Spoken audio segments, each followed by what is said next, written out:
right outside of Bryce Canyon for a few days. Take the side-by-sides off-road and go crazy up there and get some fresh air, you know?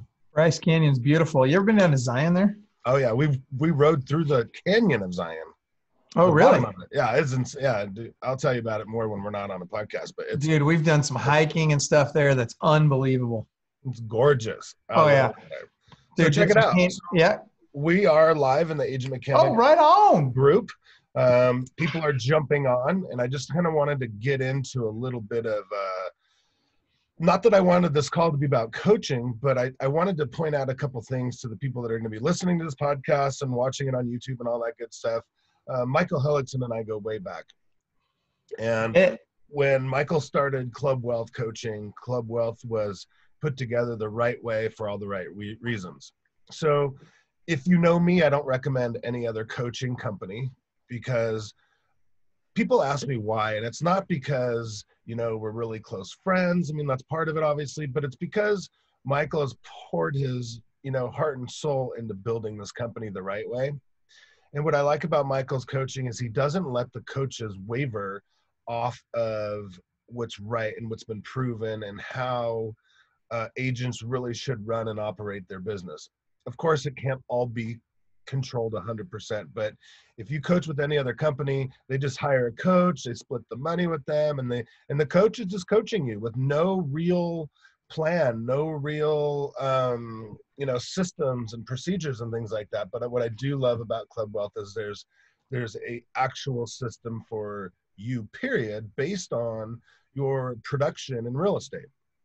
And I remember there's a couple times we were putting some of these systems together, and I was getting more and more excited about it because I was like, you know, and by that time I'd been in the business for 30 years. I had 300 agents and 4 offices at my company. And I was like, finally, a real coaching company that you could pretty much bet your bottom dollar on that'll be consistent nationally in every state, every agent that's trying to do good. Because let's be honest, coaching isn't cheap, but what we do know is the ROI is ridiculous on coaching. I mean, I don't know what the numbers are, Michael. I know you know, but it's something like, what is the number? I know you National know. Association of Realtors, about a decade ago was saying 8x.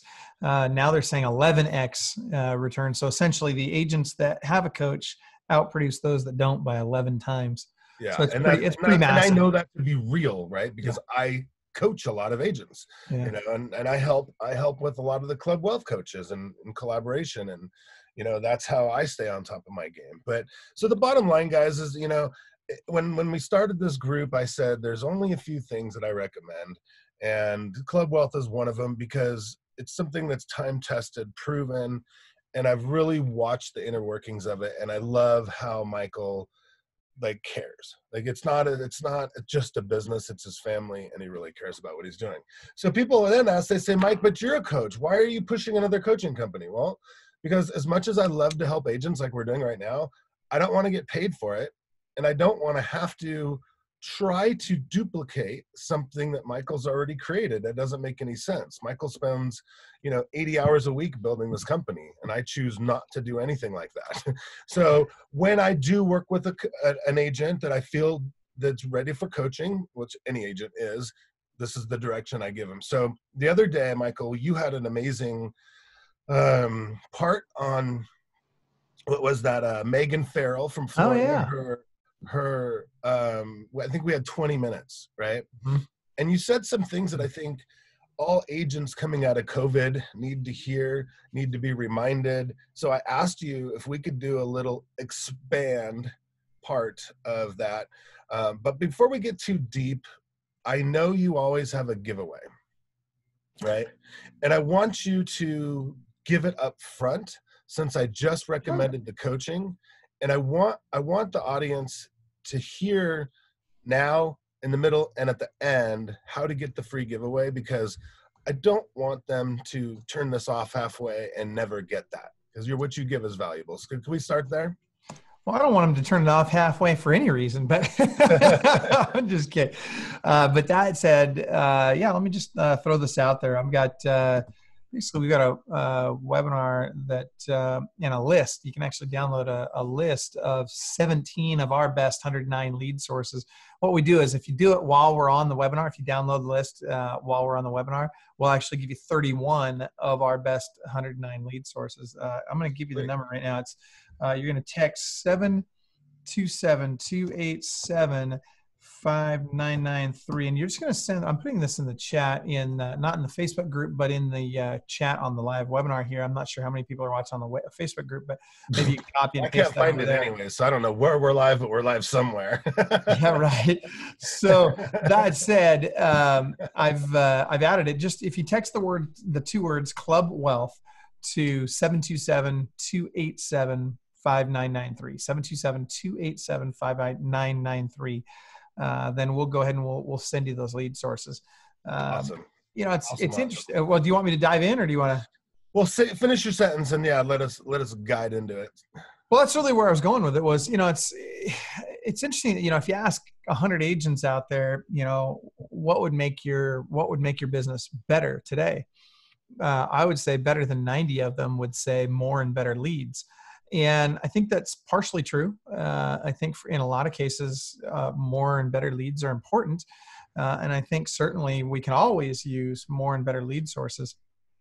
That being said, you look at companies like Realtor.com and Zillow who have built their companies on the need for agents to have more and better leads.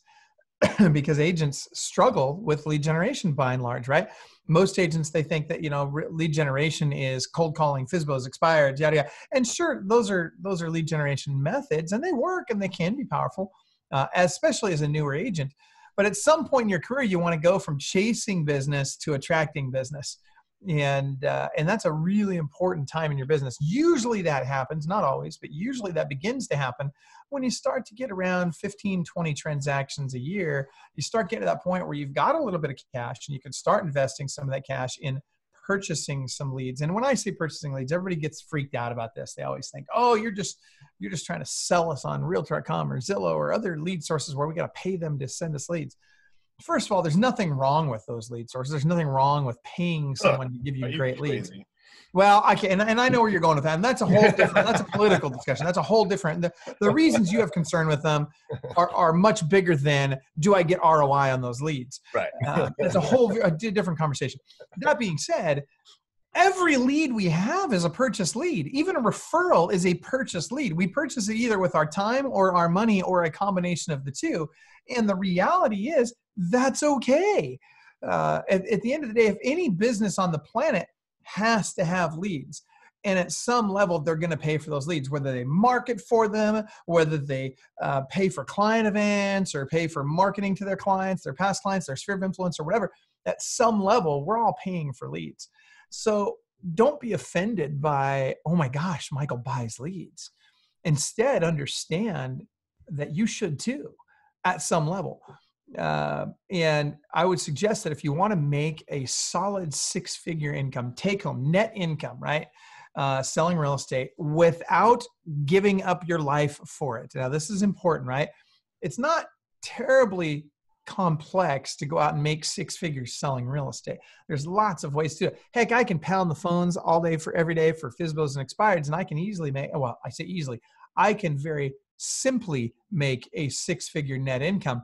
But that's not the kind of lifestyle that I want to have. I don't want to have to be married to my phone 24/7. I don't want to have to pound the phones 8 hours a day to get to that six-figure income if there's any other alternative. I'd much rather be able to write a check, get business, leverage other people's time and my marketing dollars, and get paid for my ideas instead of getting paid for my time.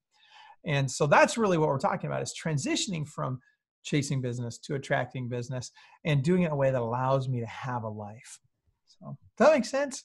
Amen, brother. And so, and Mike, I get the argument about, the whole, Zillow's trying to put agents out of the business and all that kind of stuff. Listen, there's something people don't understand about lead generation. And I know you understand this, Mike, but there's a lot of people that are watching that don't, and we need to have the conversation. There's a difference between ROI and cash conversion cycle, and both are critical in understanding, especially if I'm going to scale a team. Let's back up. Why scale a team? Why in the world should I build and scale a team? Well, very simply put, If I don't, I'm trading time for dollars. And at some point in your career, you're going to want to stop trading time for dollars, and you're going to want to start trading ideas for dollars. You're going to want to start getting paid over and over and over again for work you did years ago. And there's lots of ways to do that. Mike, I know that your entire model at EXP relies upon an agent's desire to get paid multiple times for things that they do once. And that's great. That's a good thing. I've got lots of friends that are in various network marketing companies that have had similar success with similar models. Even with the property management company, people say, oh, you are addicted and you love passive, predictable monthly cash flow. And I do, don't get me wrong. Like when in 2007, when I started my property management company, I was like, whoa, and then the EXP model came out. I was like, whoa. But what I like to tell people is sometimes people say, oh, I want to do what you do. Show me how to do it. I said, well, first of all, let's go back and revisit my most profitable, residual cash flow source, which is my team. Right? Like forever, since 1996. And people don't look at a team as a company or a business, but it is, right? Mm-hmm. Like that is I can literally take a month off, come back, and that team could be in a more profitable position.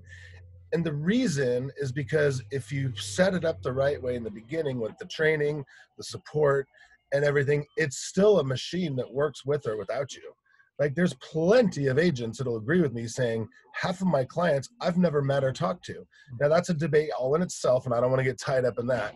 But the reality is it's no different than a property management company, except could be more profitable. And I got a trash truck behind me, but it could be more profitable, right? So I say let's at least start there. You're already in the business. You're already with real estate, and this is what I was talking about on Megan's thing the other day was why a team is a must, Well, and Mike, you talk about, well, maybe we won't get into the whole, why it's so important to build a team. But the reality is I'd love to get into that. I would love to suggest to folks that, look, if you're not building a team, you've got a job, right? You don't have a business.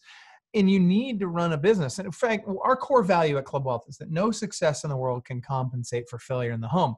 Now, am I saying that it's failure in the home if you go work hard, 40, 50 hours a week, heck, even 60 hours a week at times, and come home and spend time with your family and do your thing? No, I'm not saying that's failure at all. I'm not saying that you have to run a team in order to have success. I'll tell you this, though. It's a lot easier. It's a whole lot easier. It's a whole lot more fun.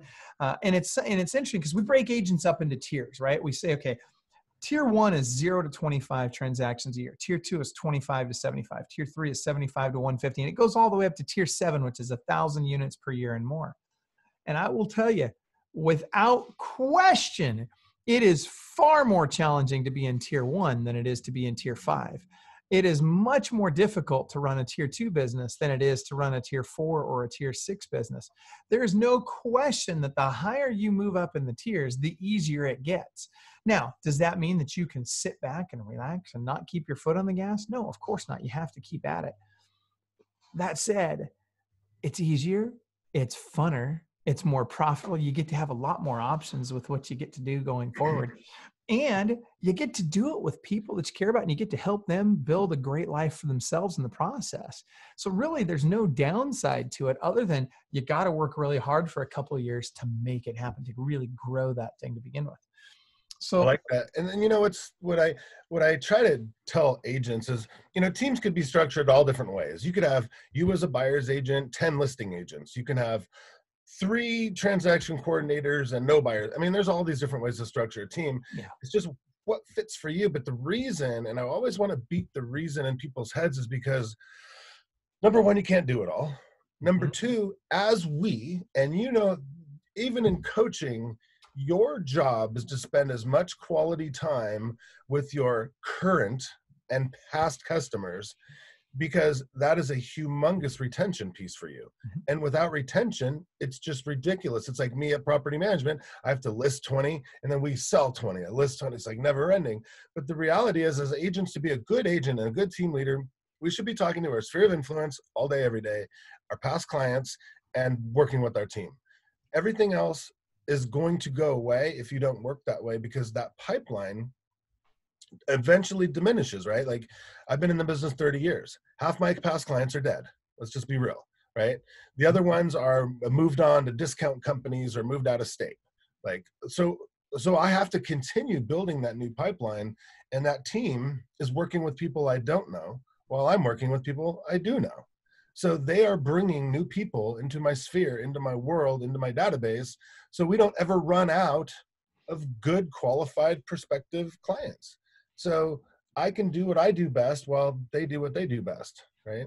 Well, you just hit the nail on the head, Mike. It's about feeding that pipeline. It's about literally every single day in a habitual manner, and it needs to be habitual. You need to be growing the front end of your pipeline, right? I mean, it's literally, think of it like a big pipe, right? You've got this funnel on the top end. You're pushing all these leads into this funnel, and over time you nurture them and you consult with them and you follow up with them, and over time eventually you convert some into transactions, but you're constantly nurturing this pipeline. But in order to do that, you've got to be filling it. And it's not enough to fill it with just your sphere of influence. I'll give you some statistics. So about 8 years ago, the National Association of Realtors did a study. They figured out that 61% of the average agent's business came from their sphere of influence and past clients. We're just going to call it sphere, call all of that in conjunction with one another a sphere. So they figured out 61%. Well, that number just 4 years later dropped to 41%. And last year, what we heard, we don't have the number from last year yet, but we've heard that it's under 40%, so somewhere in the 30s. What's happening is, and this is the dynamic, and I'm curious, you guys type this into your screen. Why do you think that is? What has changed? What is it that's causing referral-based business to drop so dramatically? Type it into your screen, whether you're watching this on Facebook or if you're in the live recording here on Zoom. Type into the notes or into the comments what you think is the reason for the decline. There's actually one very simple reason for the majority of the decline. Oh, look at this. I got a bunch of people typing it, and Michelle's got it. And Don, you're close. That's actually the not staying in contact has been an issue for years, decades, forever, as long as real estate agents have been in existence, right? So that's why it was never higher before. But the reason for the decline is the internet, because write this down. Here's an interesting statistic. 92% of all buyers start their search online. 92%. That's a huge number. Now, what's really crazy is, of those 92%, 72% work with the first agent they come in contact with. You ever done a transaction with somebody? Type this in your screen. I'm curious if this has happened to you. Have you ever done a transaction with somebody? And Mike, I know this has got to have happened to you, where you're just like, how in the world does anybody choose that knucklehead as their real estate agent? Why in the world would anybody work with that person? They are a complete moron. I don't understand. I think it's half the reason for my bald spot, to be honest with you. Like, right? But you know what? I think about this all the time. Like, let's go back to my cars or my razors, right? Or whatever I buy that's a toy. Those people that I do business with now, I just met off an internet lead at one point. Either they took a good job and nurtured me properly and took care of me as a past client in a sphere, or they didn't. So I can think of something right now, like I'm buying a Jeep right now, right? And I need a new car. My BMW lease is up. I just want a Jeep, something fun. And I gave my kid my other one, whatever. So I don't really have a Jeep salesperson. So I'm calling these people, and it's crazy, just like you couldn't imagine what it's like. But there's a couple of them that are scripted. They have well-intentioned. Speed to lead is amazing. And I'm like, oh, good salesperson. Thank you. That person is probably going to be my Jeep dealer or salesman forever, if they stay in the business and stay at their place. But that's why it's so important for us to know. And I love that Michelle said that. And Michelle's on my team, so I'm extra proud, right? So she just said internet, like straight out internet. That is the reason. Yeah. So if you're going to call, and I talk to people all the time, and I hate to say this because people get so mad at me, but I go, hey, Mr. and Mrs. Smith, yeah, sure, I'd love to work with you. Let me ask you a question. If I could find your dream home that's not on the market, would you see it with me? Well, could you just call my agent? Oh, I'd love to, but remember, it's not on the market. It might not always be represented by me. Again, if I found your dream home in an off-market situation, would you see it with me? And they go, yes. Boom, gone. That agent lost a client. That's right. All there is to it. And it happens all day, every day on my team. And there's nothing wrong with that. we're just a little more skilled, right? So, and I'll wait for all the hate chats to come through, but the reality is that's how I like to feed my family. I'm a warrior. I'm a freaking soldier. I go out there and I want my kids going to Hawaii, not everybody else's. I mean, of course I want everybody else, but mine first, right? Like, no, man. So anyways, I don't want to get off track, but you're right. Back to buying leads, or lead generation, I should say. Well, and so here's the thing. At the end of the day, the internet has changed the way we do business forever, and it'll never go back the old way. Now, that being said, a lot of the old methods still work. We just have different ways in which we implement them today. So let's talk more about the cash conversion cycle and ROI. So ROI is the amount of return I get for every dollar I spend on a lead. So if I spend $10 on a lead source, how many dollars do I get back, right? So ideally, an ROI of 3 is bare minimum, right? So for every dollar I spend, I'm going to get 3 back, or for every $100 I spend, I'm going to get $300 back. That's minimum. But we should see, and we do see quite a few lead sources where we might get 7, 8, 10, even 12. I've even seen as high as 25 times ROI, where for every dollar we spend, we get $25 back. Now, I mean, how much can you spend on that lead source, right? I mean, I'd keep spending until I hit the point of no return. That being said, ROI is not the only factor to consider. I'll tell you why. Facebook leads and pay-per-click leads, they are arguably some of the highest ROI leads out there, other than the 2 highest, which would be referrals and sign calls, right? By far the highest ROI, and very, very fast cash conversion cycle as well. But the problem with Facebook and internet leads, it's not that there are, in particular, pay-per-click leads, it's not that they're not good leads. They're fantastic leads. They're just usually picked up earlier in their buying process. So they're going to take anywhere from 12 to 24 months, oftentimes, on average, to convert to a client. So even though the ROI might be high, it takes me so long to get there. If I don't have some cash reserves, I'm going to go broke in the process, because the cash conversion cycle on those is 12 to 24 months. Whereas with a referral or a sign call, my cash conversion cycle could easily be, and a cash conversion cycle defined as from the time I spend money to get that lead, how long does it take me to get money back, right? How long does it take me to get a closing, get a paycheck?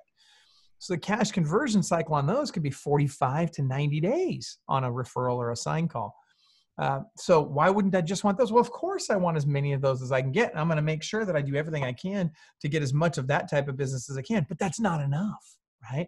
That's not enough if I want to make a solid 7-figure income selling real estate. What do you guys want to make? If you want to make a solid 6-figure take-home income, write 6-figure in your chat. If you want to make a solid 7-figure net income, type in 7 figures in the chat or in the Facebook feed.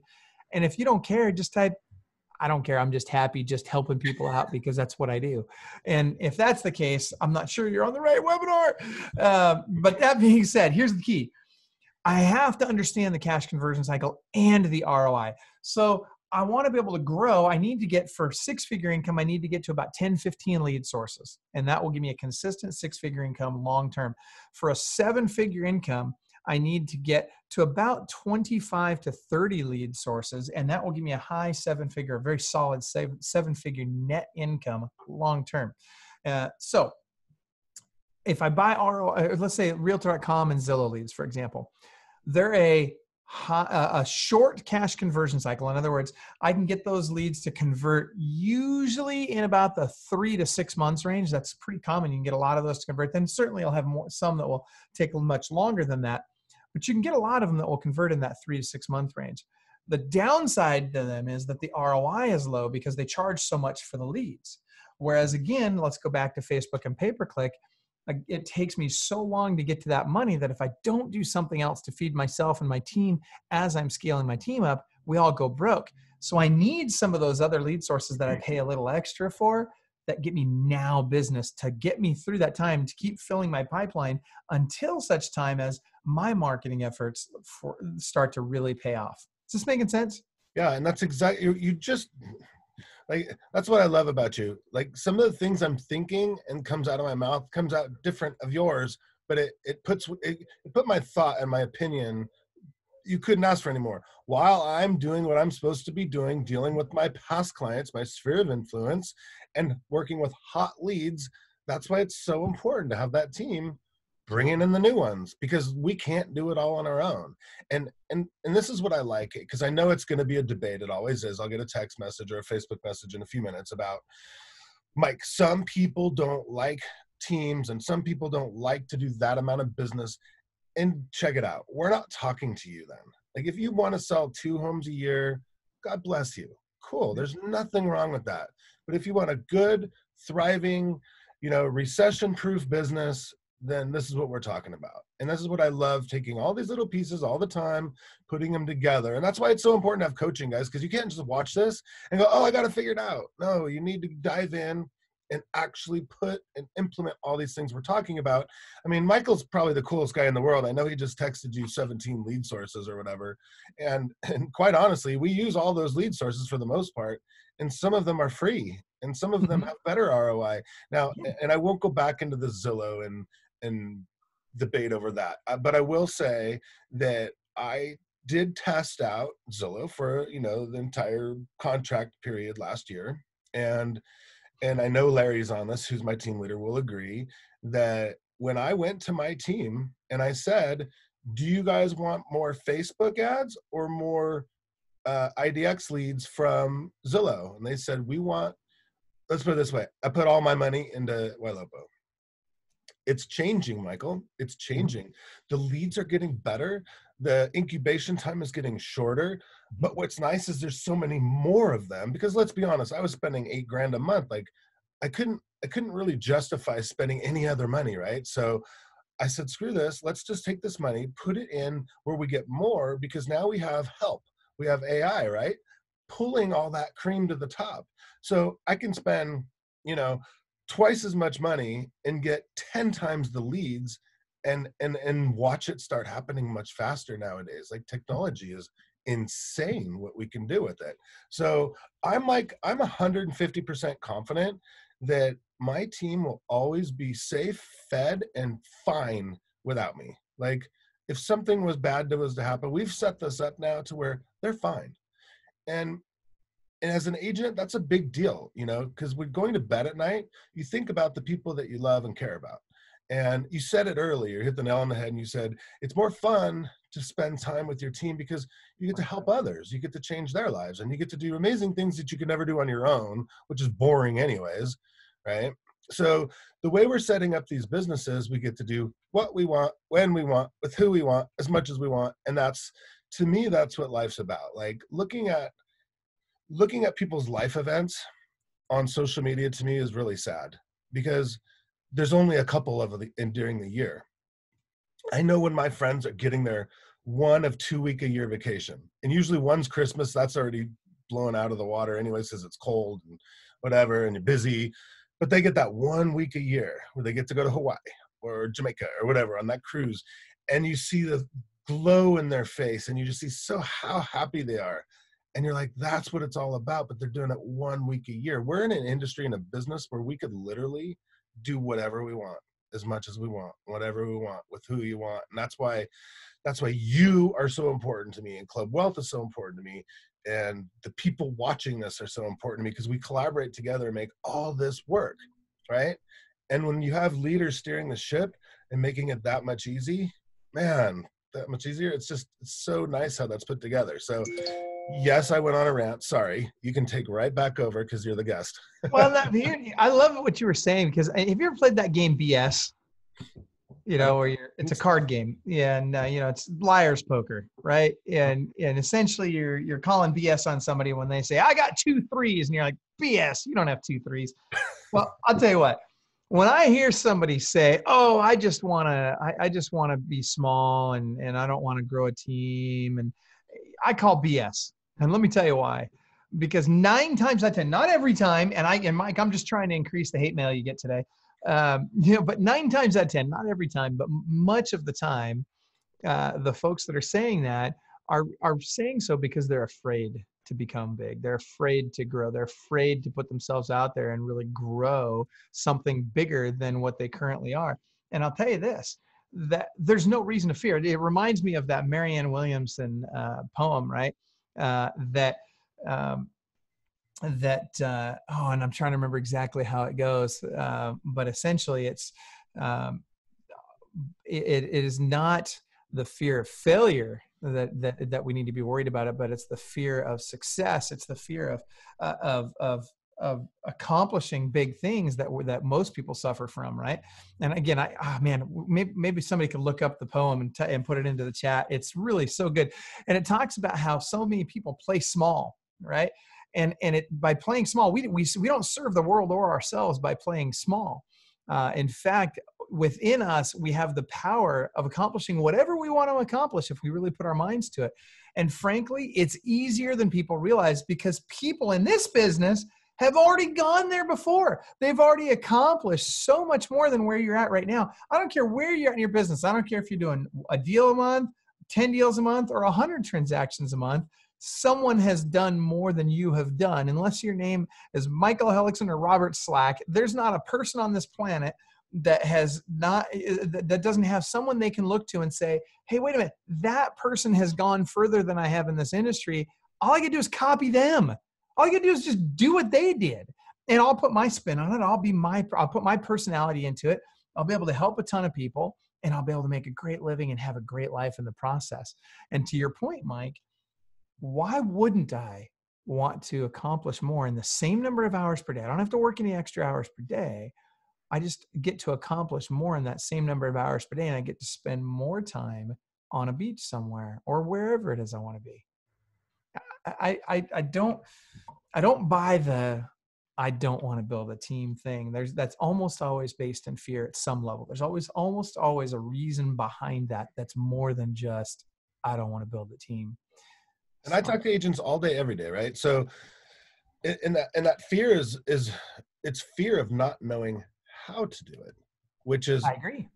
There's two things because I battle this every day. It's money, because people think the money's going to disappear, or at least for a short term, which is not true. Or they just go, I don't know what to do. I don't know how to be a leader. And that's, if you watch any of my books on building or videos on building a team, that's the first thing I try to encounter. Like, you can be a good leader. Don't worry. Like, you could train yourself how to be a good leader, and you should, because that only helps your family and your friends as well. That's right. So building leadership skills, there's probably 2 or 3 books we could recommend that you could be a pretty good leader overnight if you just read them and follow what they say. And then that second thing is the money. The money comes very quickly, very quickly. It just makes you that much more productive. So when you spend time on the green versus red, money generating items, you start putting, like, it's so funny. Who was it? Somebody's watching. Who was it the other day? It's, how people can just turn their faucet on and off. Oh yeah. And they go, oh, it's time for me to get back to work. And then I call them for a weekly check-in call. They're like, oh, I sold 6 homes this week. I'm like, how many did you sell last week? None. I took the week off. I'm like, you guys are amazing. What happened? Like, turning it on and off is just crazy. I just love how people can do that. So, all right, we can go back to your other 5 crucial steps. I'm sorry. Let me give you the 15-second the 15-second cram course on leadership. Here's everything you need to know about leadership. 1, be nice. 2, be firm, fair, and consistent. And 3, make sure that you are always leading by example. That's it. You do those things, you'll be a great leader. Don't overcomplicate it. That's it. That's all you got to do. And so, people are so worried about, oh, I'm not sure I'm capable of being a leader. And, oh, I can't stand lazy agents. And, oh, I can't stand it when people don't work as hard as I do, or aren't willing to put the time in or make the calls or whatever. Well, guess what? Leadership is where it starts. When you're the right leader, they'll do the things that they need to do. And if they just don't fit the mold, right? Eagles don't flock with turkeys. So if at some point you realize, hey, I've just hired turkeys, well, get rid of the turkeys and hire some eagles, right? It's that simple. All right. So back to lead generation. So lead generation is a habit. It's something you have to do on a daily basis. You got to feed that pipeline. Then the next thing you got to do, there's another habit you got to get into, and that's lead follow-up. And just like Realtor.com and Zillow figured out that real estate agents, as a rule, suck at lead generation. So they said, well, we're going to grab all the data. We're going to use that data to generate a bunch of leads. Then we're going to sell those leads back to the real estate agents. Well, guess what? They also figured out they can do the same thing with follow-up. And they created things like OpCity and Zillow Concierge that are now taking over the lead follow-up process for real estate agents. And they're doing a pretty good job of it. And guess what? Agents are more than happy to pay for that service as well. So we wonder why there's so much downward pressure on our commissions and why it's getting harder and harder for so many agents to make a great living at this. And I'm telling you, I'm a believer that this industry, it is the best industry in the world. This is like having a real estate license, I always say, is like having a license to print cash. The key though is we gotta be willing to work for it. We gotta be willing to get smarter. We gotta be willing to put systems and people in place that allow us to leverage not just technology, but people to make great decisions in our business, to make, to provide great workflows where people can come in, a lead can come in, they're nurtured, they get the same world-class customer experience every single time, and they turn into a customer for life. Now they get to be a part of our client appreciation program when we get referrals from them for years to come. And when we do that, the lifetime value of a client can be as high as $1 million in your pocket. That's very, very within the realm of possibility for a typical client in a typical market. So I've got to dial in my lead follow-up. And here's the problem with lead follow-up. There's so much technology out there that so many agents are trying to abdicate their responsibility to follow up with leads to technology. And they're hoping that, technology is just going to take over my lead follow-up. Listen, I've got 4 full-time developers on staff at Club Wealth. These are super smart tech guys. We are forming a tech company inside of Club Wealth right now. And yet, I also have a ton of inside sales agents who make phone calls every single day. So it's not either or, right? A lot of what we've been talking about, it keeps coming back to, is it either or is it both and? And I would submit that it's both and. And I learned this, and I'll give credit where credit is due. I learned this decades ago from Brian Buffini, smart guy, right? A little limited on the program, it's calls, notes, pop-bys, client events, pretty straightforward. It's pretty easy to learn in about 3 seconds. But I will tell you this, he's a smart guy, and he's right. It's not either or, it's both and. And when you embrace both, guess what? That's where the magic happens. And so you've got to have both the technology and you've got to have the people in place to make actual phone calls. And by the way, early in your career, when you have more time than money, you're that person.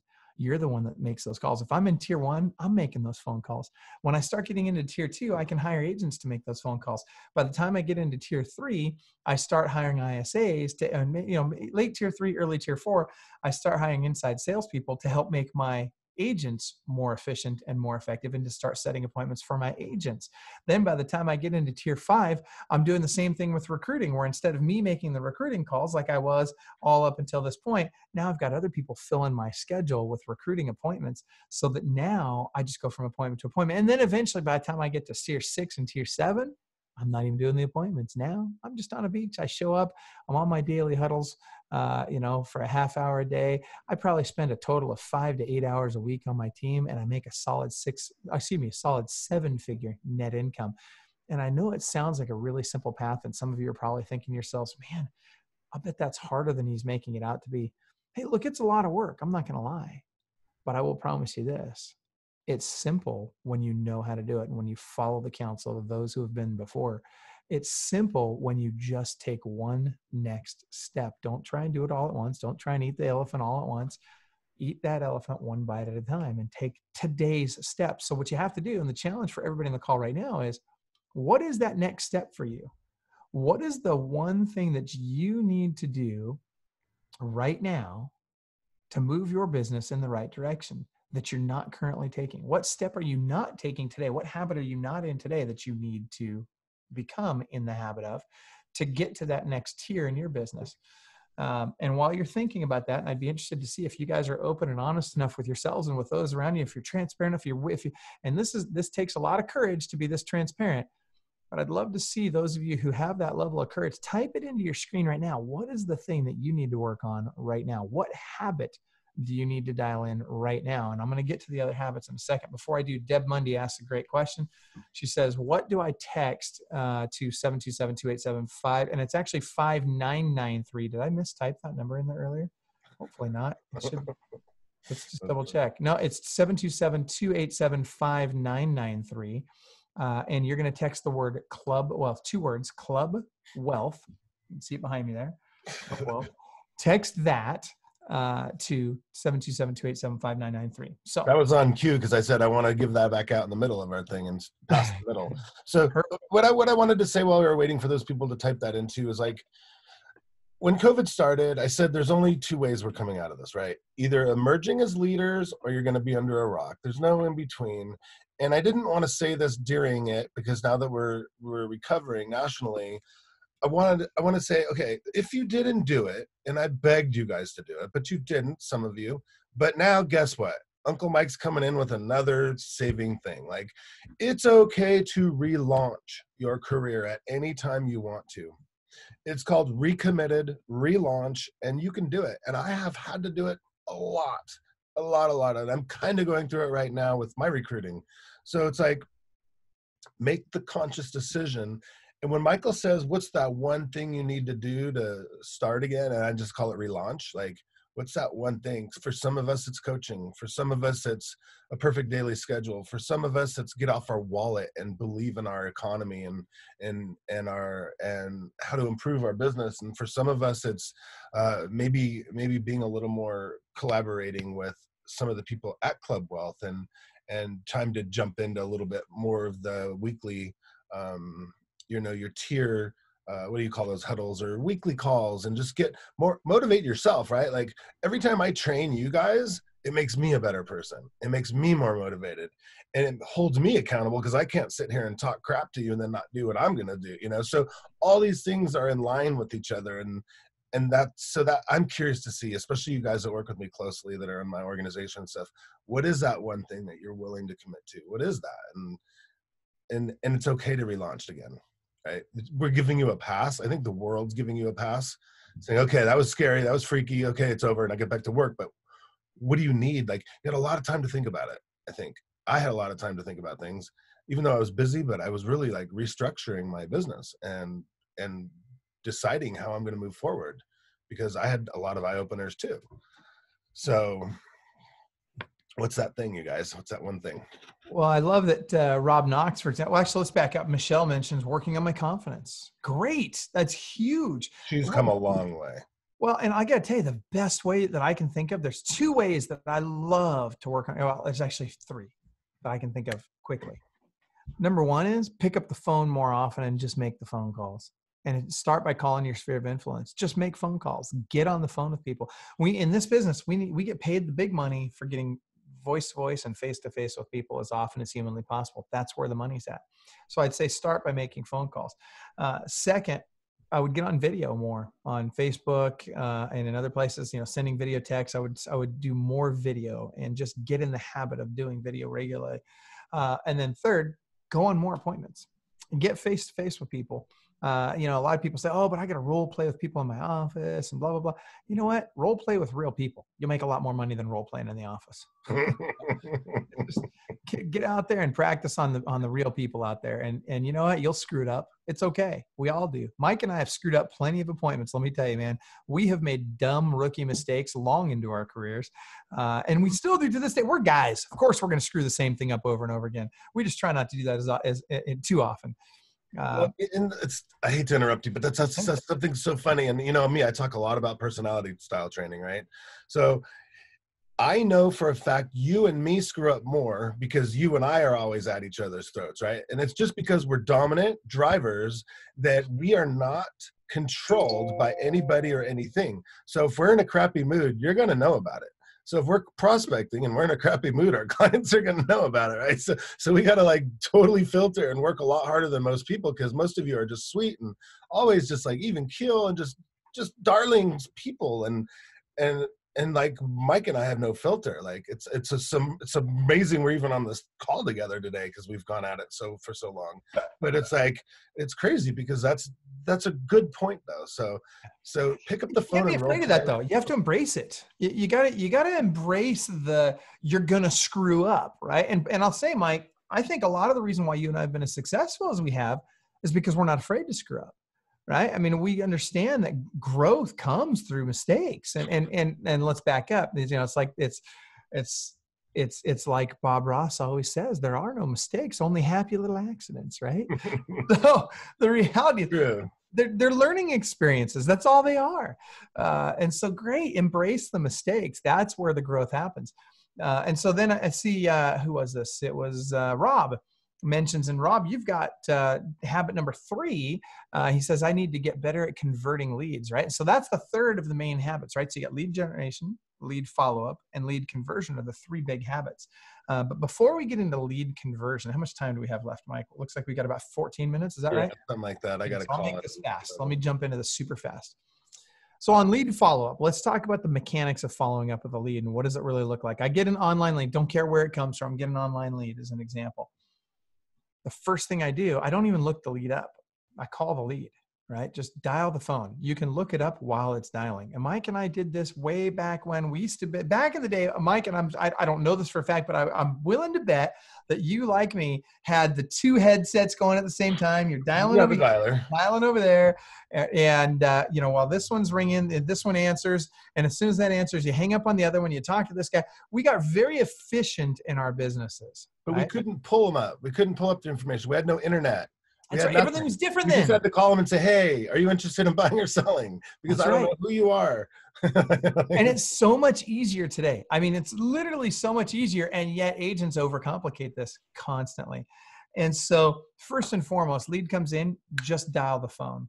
Robert Slack, the number 1 buyer of Realtor.com leads in the country, will pay $12 million this year for Realtor.com leads. His team will do just over 6,000 transactions this year, which is insane to me. He's got over 450 agents on his team. Long story short, his speed to lead, and this is the key. There's 2 things you got to do, right? When it comes to lead generation, lead follow-up. 2 rules of lead follow-up are speed to lead and tenacity of follow-up. Those are the 2 keys to successful lead follow-up. So his speed to lead is 6 seconds. 6 seconds on average. So they've got technology that as soon as a lead comes in, it automatically dials that lead and automatically puts that lead on the phone with multiple people in his call center, his ISAs. Now, you probably don't have that advantage right now. That's okay. You can still get your speed to lead below 30 seconds if you just, as soon as that lead comes in, you hit send on your phone. To say that you're going to do it within the first 5 minutes tells me that you're 4.5 minutes late. Because at the end of the day, somebody's getting to that lead in 30 seconds. And there's no such thing as an exclusive lead anymore. So don't tell me you buy exclusive leads, because I got news for you. They're not just clicking on Realtor.com or on Zillow or on your website or on Ylopo or wherever. They're clicking on 10 different websites, and they're getting, and then some of those websites are selling that lead to multiple different people. Yeah. Trust me, they're getting a ton of activity from a ton of different agents very quickly. So you got to get that lead in the first 30 seconds. Then let's say you call the lead. They don't answer. What do? Don't leave a message. Well, we're getting to the rule of 3. We're almost there. Before we can even implement the rule of 3, I'm going to show you guys how to get 83% of these people to respond right now. So you're going to call them. They don't answer, right? So hang up the phone, call them again. Don't leave a message. Just call them again right away, immediately. It's called a double dial. So now let's say they still don't answer the phone. Still do not leave a message. Instead, I want you to send the magic 3-word text message that will get them to respond 83% of the time. Grab your pen. Get your pen and write this down. Here it is. Is this Susie, or whatever name they registered with? Is this whatever? And let me tell you, especially to you parents out there, if somebody calls you and doesn't leave a message, and they call you again from the number that you don't recognize and they don't leave a message, you're thinking to yourself, oh my gosh, something is wrong with one of my kids. Either one of them is in jail or in the hospital, depending on which kid it is.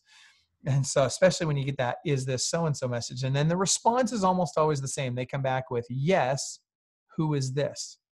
And when they come back with, yes, who is this? You have another 3-word text message to send at this point that will make it very easy for you to get virtually all of them on the phone. The simple 3-word text you send next is calling you now. That's it. Calling you now. And they're literally, when you dial the phone now, the likelihood, the propensity of them to answer that phone is drastically different than it was on call number 1. Now, What if they are upset with you? They think you wasted their time, or, oh my gosh, you scared me. I thought that, something was wrong with one of my kids or whatever. And by the way, nothing about what we just did had anything to do with their kids. They just assumed that something's going on out there, right? But for whatever reason, their biggest fears come to the forefront, whether we meant them to or not, because of the unknown, because all of a sudden they get this call from this number, this mysterious call from this number, and a mysterious text that says, is this Susie? And then a further mysterious text that says, calling you now. So it's very simple at this point. All you have to say is, hey, Mike, I'm so sorry. I didn't mean to startle you. I just saw that you had reached out on 123 Main Street, and I just wanted to make sure I'm not dropping the ball on my end. So did you have any questions about the house? Want to know the price, or did you just want to set up a time to go take a look at it? Beautiful. That's all you do. And then you just shut up and let them talk, right? And you'll be surprised how much they'll talk at that point. And give them what they want. If they ask for the price, give them the freaking price. Don't fight with them. Don't try and coerce them or manipulate them into an appointment. Talk to them like a real person. Give them what they want. Serve them. We're in a customer service industry, and yet so many of us forgotten that our first duty is to serve. And by serving, we'll get more business out of it. All right. So that said, let's assume for a moment that they don't respond to any of that. Let's assume that they still did not answer the phone. We still weren't able to get voice to voice with them. Now, Mike mentioned a moment ago, he held up 3 fingers because he knows where this is going. The next is you're going to follow the Club Wealth rule of 3. Now, this is very simple. This is your follow-up pattern, okay? It's very easy to remember. Certainly, there's more sophisticated, better ways to follow up, but this is a great method. It's easy to remember, and if you just did this, you're going to crush it in this business. So there's 6 ways you're going to follow up, and you're going to do that at multiple times throughout the next 4 months. So the 6 ways, I'll give you those first, are phone, email, text message, video email, video text message, and my personal favorite, Facebook stalking. Now, I always like to kid around. I like to tell people that stalking used to be a 3 to 5 year sentence. Now it's a 6-figure income, right? You got to stalk these folks. You have no idea what method they want to communicate in. You have no idea what their preferred method of communication is, whether it's text or Facebook or who knows what. So you've got to communicate with them, all of them, until they respond to one. When they respond to one, now you know that's how you communicate with them because that's their preferred method. Now, how often do you do this? And I'll tell you, the tenacity with which you do this is so important. Now, write this down first and foremost. We want to be what's called pleasantly persistent. So we're going to be aggressive with the process, but never with the people. I cannot stress that enough. Be aggressive with the process, but not with the people. So we're going to be pleasantly persistent. Every time we call, it's, hey, Mike, how you doing? It's Michael Hellickson. Just want to make sure I'm not dropping the ball on my end. Oh, no, Michael, you're not dropping the ball. It's me. We're just busy, blah, blah, blah, blah. Right? It's like that girl in high school, right, Mike? It's Mm-hmm. not you, it's me. Well, I have to interject 2 things because I Go ahead. run out of time, especially when both of you and I are babbling the whole time. 2 things that I know for a fact about this follow-up system. Number 1, you know that I interview most Club Wealth people all the time. And when they move up tiers, I know how hard it is to do that. So I always send a Facebook video message. Hey, I'm proud of you. Congratulations. What was it? This every single time comes up when I talk to them as the number 1 thing that moved them up in another tier. The pleasantly persistent tenacity of follow-up is that everybody says, you know what? I just started being relentless on follow-up. The second thing I want to say is I'm a busy dude, right? I'm always slammed. But the people that brutally follow up with me get the sale every time. I don't care if it's an insurance agent, the car salesman I was talking about earlier, and I just say, listen, I'm busy and I'm sorry, but if it wasn't for your follow-up, I wouldn't be buying this right now. Right. I have people talk to me that say, I've been trying to get you on the phone for months and I finally did it. I said, yeah, eventually you're going to catch me at a good time, period. And I will answer, and I will listen to you more intently because you followed up good. And that's not a bad thing. If you were bugging me, I would tell you, lose my number. But you didn't. I knew sometime I needed you, right? These people need us as realtors. They might not be buying a home this second. They might be changing a diaper, or they might have just accidentally dropped a glass on their kitchen floor and they're sweeping up glass. You don't know what they're going through. They're not going to say, oh, I'm going to have to call that persistent realtor back. They're going to say, oh, I hope that guy calls back. I was busy when he called, right? So I always like to point that out to people. And I try to say that as often as I can, that the 3x3x3 rule is imperative. And I try to tell the team, like, look, guys, you have to do it. Nobody's ever going to answer on the first call. It's 10th call, 15th call, 20th call. And I know you're going there, so go on. Well, and Mike, I love the way you phrased that. You said, you don't want to bug people. And here's the reality. You're not bugging people if you're nice to them, right? If you're a jerk, if you're just, so you ready to sell your house yet? Or are you ready to buy yet? That's bugging people, right? But when you call up, use the script. Here's the magic script. This is by far the best follow-up script on the planet. Write this down. I just want to make sure I'm not dropping the ball on my end. That's it. I just want to make sure I'm not dropping the ball on my end. Don't overcomplicate it. Don't make it more complicated than that. Then when you do that, here's how often you're going to follow up. You're going to follow up 3 times a day for the first 3 days. Write this down. 3 times a day for the first 3 days. 3 times a week for the next 3 weeks. And 3 times a month for the next 3 months. That puts you at about 27 contacts over just over 4 months. And I got to tell you, it matters. It will move the needle. And I'll tell you, when you get a hold of somebody, do you keep following up with them? Like if I talk to them now, do I call them 3 more times or 2 more times today? No, of course you're going to use your head. When you talk with somebody, you're going to find out, when should I follow up with them? If they tell you 6 months down the road, then you call them in 3.